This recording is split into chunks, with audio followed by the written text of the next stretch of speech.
Yo, what up? What up? This is your boy Ace. I'm humbled to bring you guys today's first inaugural episode here on this podcast, which I don't know the title of yet. So, round of applause. You know, round of applause for that. Um, what I'm going to go ahead and discuss are the recent gaming news that I've stumbled upon that involves XDefiant. And while in turn doing that, I'll talk about Call of Duty as well. But I guess a more proper approach would be to give you guys a little bit of my background. So I've been playing, I've been playing video games all my life. Um, Started off with Nintendo 64. I've been playing 007, which was my first ever first person shooter game. And from that, it tailored to, later on down the pipeline of playing Call of Duty 3. And Call of Duty 3, I believe that was the first Call of Duty that had multiplayer. So I'm an OG Call of Duty player in layman's terms. So I say that to say, I think I have at least a little bit of credibility when it comes to what I'm used to as far as the formula of multiplayer games with Call of Duty.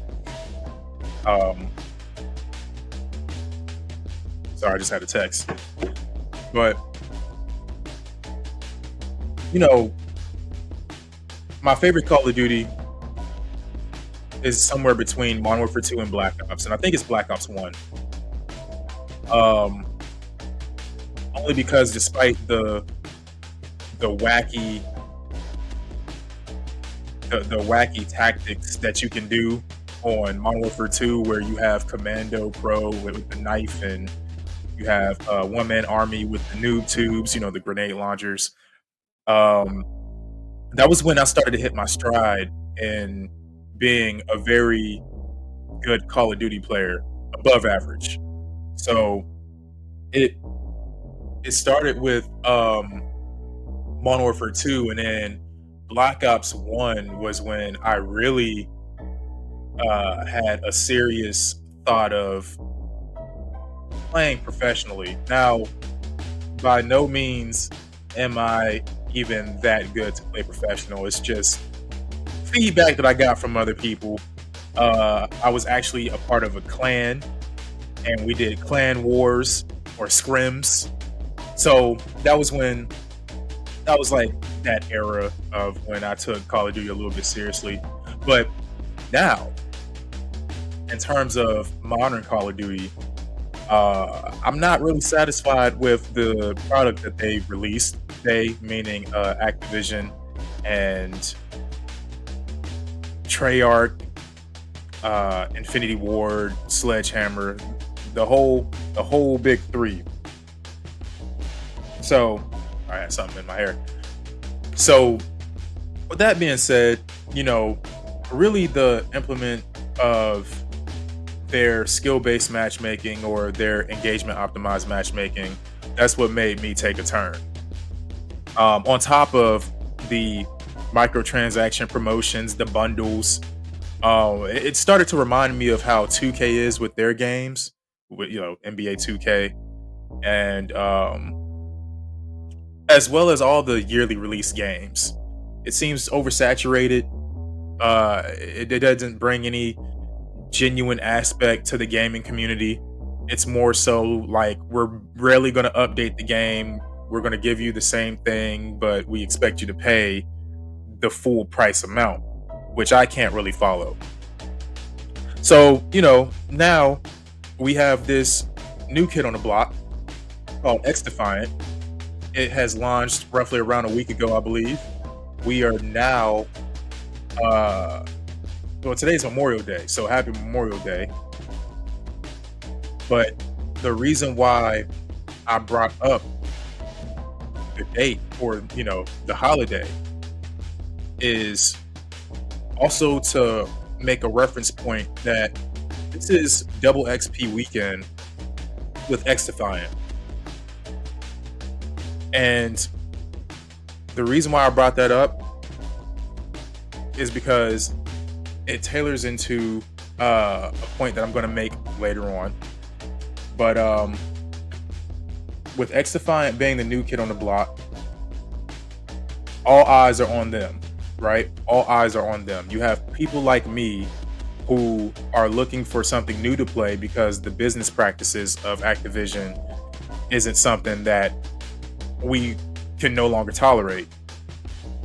From the cryptic messages behind skill-based matchmaking and engagement optimized matchmaking, microtransactions, the whole works.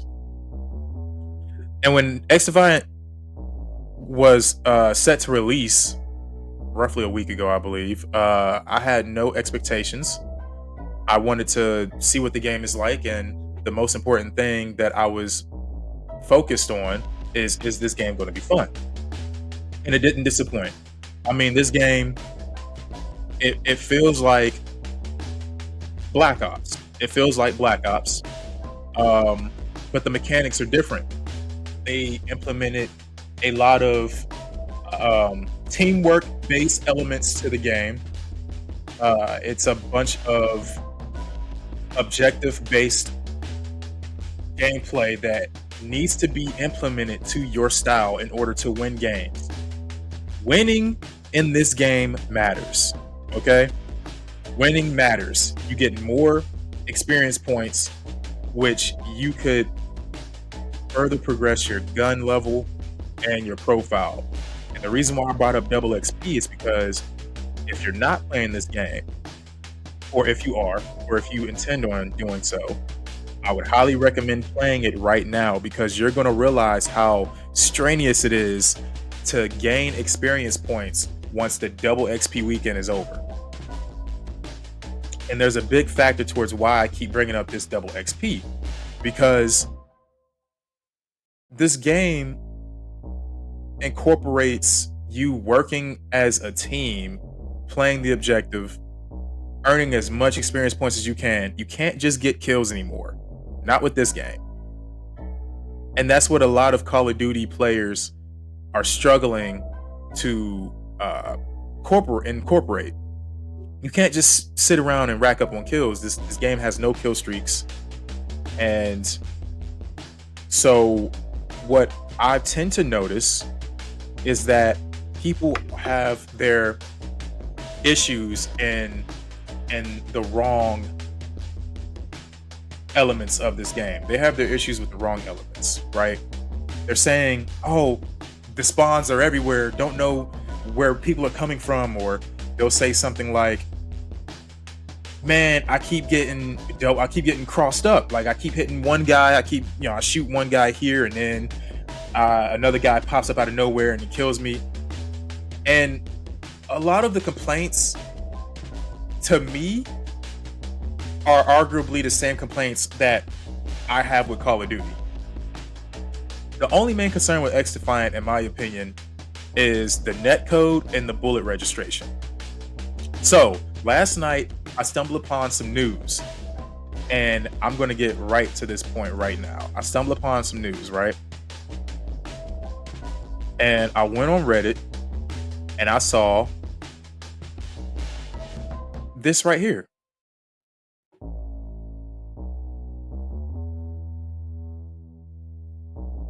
Latest updates from Mark Ruben and XDefiant team, right? I'm gonna go ahead and enlarge this. See if I can enlarge this. Okay. So as you can see, you see that these are all the issues so far that Mark Ruben and the XDefiant team are looking into. The biggest one, right? The biggest one is the netcode.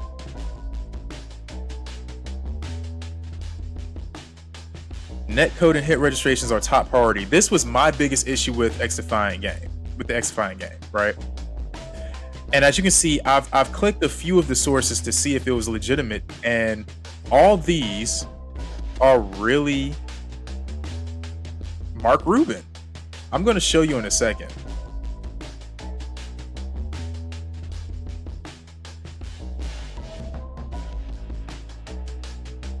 Netcode and hit reg. A lot of people are talking about it and we're listening. We are working on improvements. There are 1,000 things that can affect the netcode and we need to investigate and fix each and every one. So it'll take time, but we will see improvements. This is Mark Ruben, correct? I mean, this is him. So I just want to go ahead and say that this is a very, very good start. This is a very good start. They're working on netcode hit registration, jump spam being addressed, snipers are being addressed, cheaters are being banned, kill cams being worked on, in-depth career profile, reticle customization, plans to add custom button mapping, camera shake bug is being investigated, potential plans to your own and friendly footsteps being toned down, keyboard and mouse support, ping system in the works, persistent lobbies, search and destroy being implemented into the game. And also, this was another big hitter right here for me. No sequel. Plans to support the game for years to come. This game has a lot of potential, right? This game has a lot of potential. Sorry, I have to fix this right here.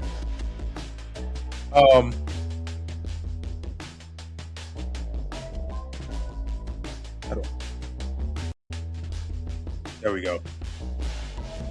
The game has a lot of potential, guys. All right.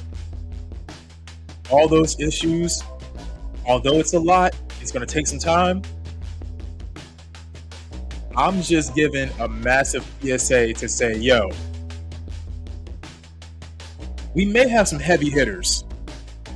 These are the new kids on the block. These are the new kids on the block, and I'm here for it. And I'm not saying that I want XDEFIANT to be better than Call of Duty. If it does become better than Call of Duty, all the better. I just want a good first-person shooter game.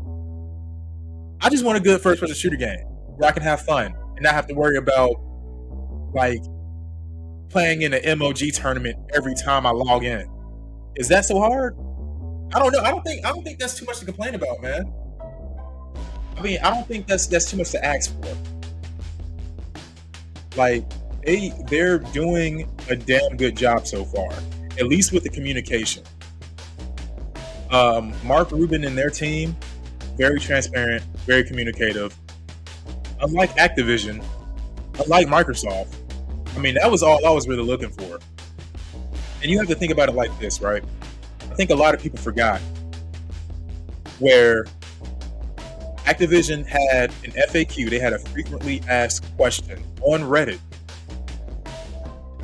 And the number one thing that was consistently asked of that Activision did not want to acknowledge was skill-based matchmaking and engagement optimized matchmaking. Any questions that were relative to that, they did not want to answer. They just simply ignored it. And I also, so with that being said, I want to go ahead and inform everyone that the topic of skill-based matchmaking and engagement optimized matchmaking, this isn't a minute issue. This isn't anything to gloss over. There are a lot of trolls. There are a lot of people that are commenting on different YouTube videos and social media platforms saying that, 90% of the players don't care. I don't know, bro. I don't know. You have a lot of developers that are, before they release a game or while they're in the midst of their launch title, they're telling their fans or they're telling their consumers, hey, look, skill-based matchmaking is or is not in the game, and this is how it's going to work. You have more developers being transparent about it. You got more people acknowledging it. And so I'm going to go ahead and discuss skill-based matchmaking right quick. So I find myself going across a lot of YouTuber videos, and I went across a certain stream. It was a YouTuber that was streaming, and he was playing his, he was showing his gameplay. Excuse me, he was showing his gameplay on XDEFIANT, and he was having a terrible time. And the people that were in his stream, they were telling him, "Yo, you got to start using your specialist skills. You got to start playing XDEFIANT the way XDEFIANT is meant to be played. You can't jump on this game thinking it's Call of Duty and running around and trying to kill people. That is not how this works. That is not how this works. I promise you, you'll struggle. I struggled until I found out, yo, you're supposed to abuse the specialist skills. You're supposed to work together as a team and win the objective. That's how you're going to have fun. That's how you're going to see your success. And I promise you, you are going to increase your kill death ratio. But speaking of skill-based matchmaking, I got one more thing to show you guys. One more thing.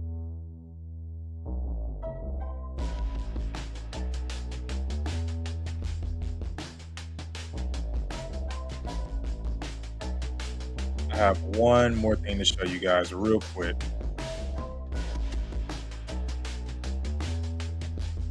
I went on Cinema Twitter, and he had this.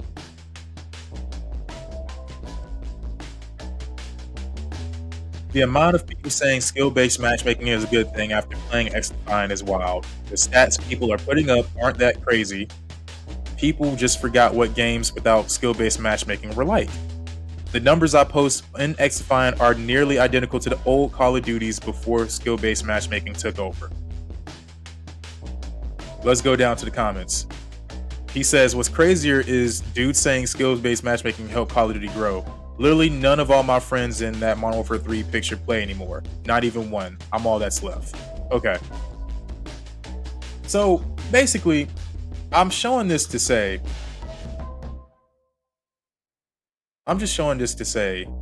that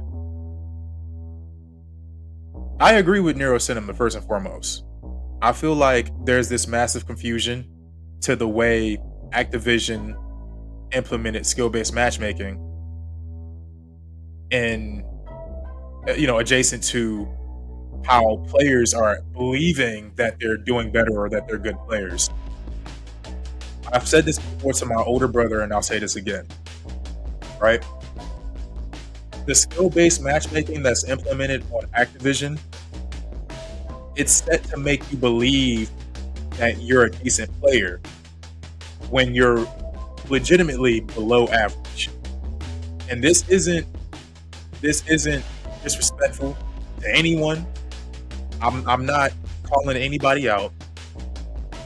But what I tend to notice is that the people who were struggling on Modern Warfare 3, Modern Warfare 2, the recent Call of Duties within the past couple years, they're actually the decent to good players. They are the above average players. Why? Because we're being in a matchmaking system with players that are way above our skill set. We're being played against people, and I've looked this up some time ago, and I wish I can bring this onto the stream. But I've looked up players. I'm being matchmade with people that are in like a diamond tier with rank. I'm being in matchmaking with people that are in what is that rank called? Indecent or whatever. I'm being played. I'm in a matchmaking with them. But when I join my friends, the skill-based matchmaking seemed to downgrade. It seems to scale a little bit down because I'm in a party with people who do not play as often as I do. They have, somewhat of a lower skill set. So it tones down the matchmaking. But if I play solo, I'm screwed. And that's one of the main reasons why I stopped playing Call of Duty. Because I'm a lone wolf most of the time. But in XDEFIANT, I'm a lone wolf. And I seem to be doing okay. My KD ratio, it needs some work. I'll say that, because I was struggling at first. I was like, okay, what's this mechanic? What's that mechanic? Movement doesn't feel the same. The aim assist isn't as strong in XDEFIANT in comparison to Call of Duty. It's a lot to get used to. Like I said, it's nothing that you can just pick up the controller and play. You know, you have to play a few games, you know, smooth out the edges a little bit. And then once you find your groove, you'll prevail. And as we currently speak, like right now, I played last night on XDEFIANT, and I had a 7-game win streak. I don't think I'll ever do that in Call of Duty. Not in this current Call of Duty Modern Warfare 3. Being a lone wolf that I am, bro, I'm not getting no 7-kill win. I'm not 7-kill. I'm not getting no 7-game win streak in Call of Duty. Man, skill-based matchmaking, they'll tear my ass up by the 2nd to 3rd win. Pause. But once again, there's a lot of people out there who believe that skill-based matchmaking is going to help them, and in turn, it will. In theory, it will, but I guarantee you, if you don't, if you're not in that skill-based matchmaking program or that algorithm that Activision has, and you play something like XDEFIANT, you'll get ripped to shreds. But that's a good thing, because a lot of people, like, they're not, I'm gonna just say it. There's a lot of people that aren't good at video games, and that's okay. And that's okay, but this is how you get better. But I just wanted to go ahead and show you guys that piece of information. I hope that you've enjoyed today's episode, and until next time.